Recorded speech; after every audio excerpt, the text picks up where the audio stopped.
Leaders and supporters of the Muslim Brotherhood have all been convicted and they've been sentenced to death. They were charged with attacking people and public property in southern Egypt last year. Hashim Ahalbara reports. Relatives in shock moments after the verdict was announced. It's the largest number of people to be sentenced to death by a court in Egypt's and world history. The 529 defendants, many of them supporters of the deposed president, Mohammed Morsi, were accused of killing one police officer, seizing government weapons and damaging property when a police station in the town of Matai, south of Cairo, was attacked. It happened last August. At the time, Egyptian security forces carried out raids on two large anti-military protest sites in Cairo. Hundreds of people were killed, leading to riots in other parts of the country. Defense lawyers said they had been given no time to review trial documents. When the verdicts and sentences were read out, the defense lawyer were banned from the courtroom. They criticized the ruling of presiding judge Saeed Youssef. The trial was flawed and erroneous, as out of the 118 defendants, only 68 appeared before the court, while the rest were detained in Almenia's central prison.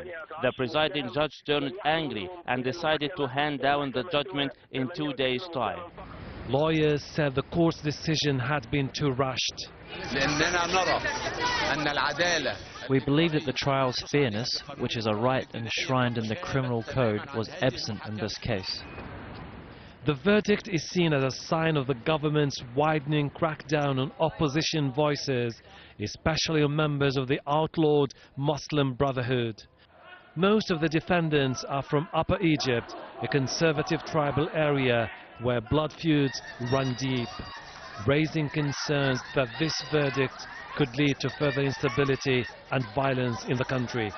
Hashim Ahalbara, Al Jazeera.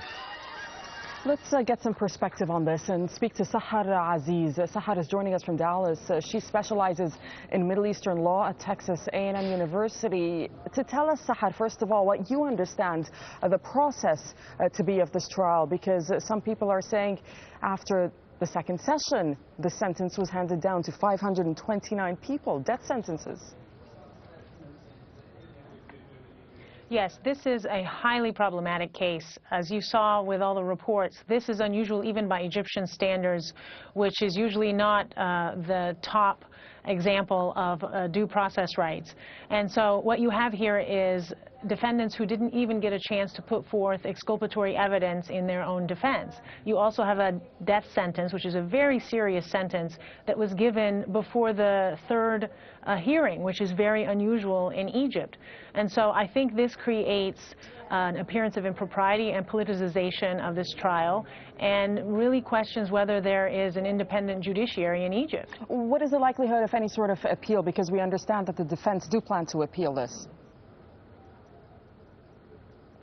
They will have the right to appeal, and it's reported that they will likely have this decision reversed, although there's no guarantee.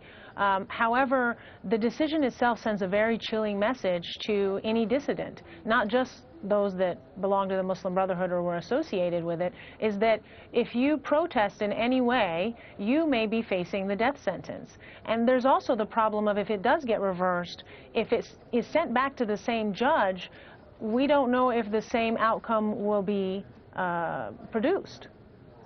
Sahar, there's also, we understand, another trial on Tuesday in Egypt where more than 600 members of the Muslim Brotherhood will be going on trial. I mean, does what happened today set some sort of precedent? Oh, absolutely. I think that it questions the entire legitimacy and neutrality of the process.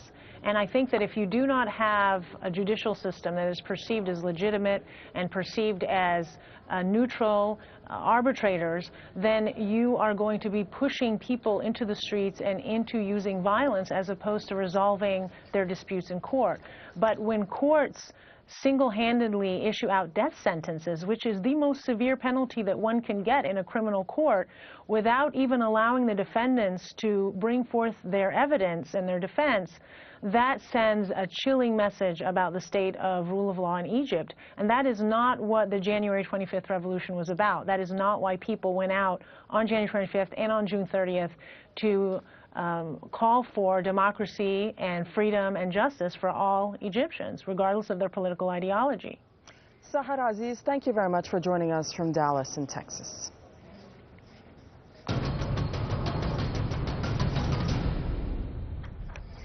Well, also in Egypt, the trial of 3 Al Jazeera English journalists who have been in jail now for almost 3 months has been adjourned again. Anita McNaught reports. The court reconvened behind these walls to hear more prosecution arguments in the Egyptian government's case against the 3 Al Jazeera journalists. They're accused of joining or assisting a terrorist organization and producing false news. It's the first time Egypt's prosecuted journalists on terrorism charges. The journalists' families were able to attend proceedings. Outside, they spoke to the media. The word terrorist is a big word that can end the future of anyone. It is not acceptable to classify someone as a terrorist. Muhammad has no link to any terrorist or group. These are false accusations. You know, we've been shouting long and proud all along that there's absolutely no way that he would have had any part to play in any form of terrorism. Like their last court appearance, the journalists spent the entire hearing in cages. They've been asking for international engagement to free them. The Al Jazeera English reporting team was detained at their hotel by Egyptian security services on December the 29th. Mohammed Fahmi's shoulder injury has worsened in jail. According to his family, now he can barely move his arm. Bahe Mohammed is only allowed to see his wife and 2 children once a week.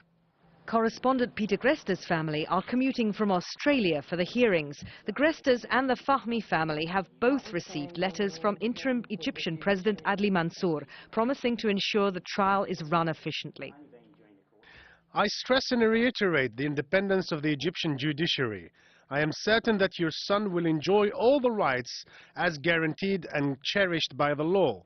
I have directed the Interior Minister to follow up on your son's health condition and stress that all possible care must be extended to him. The prosecution has not finished presenting its evidence and witnesses, but defense lawyers were able to cross-examine them. The trial has been adjourned till March the 31st. No bail was granted. A 4th journalist, Al Jazeera Arabic's Abdullah Al-Shami, has been detained since August 2013 without trial. He's now on hunger strike. Anita McNaught, Al Jazeera. Here with the Al Jazeera News Hour, and still to come, 25 years after the Exxon Valdez oil disaster, we'll look at the enduring impact for Alaska's wildlife and for its environment.